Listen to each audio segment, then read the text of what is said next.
Mga kananay, nandito na nga pala ako sa aming pupuntahan. Hinintay ko yung aking dalawang kasama. Si dali ako nakarating dito at nakasakay ako sa kabayo eh.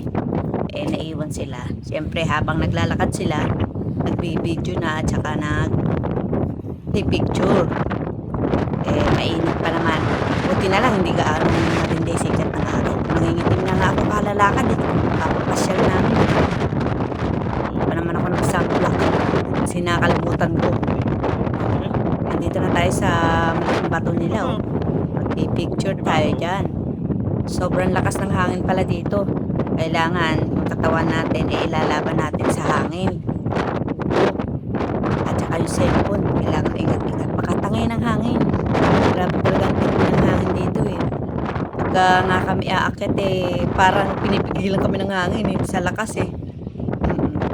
Magpababakan man para naman itutulak. Ganun. Kaya dapat ingat-ingat tayo.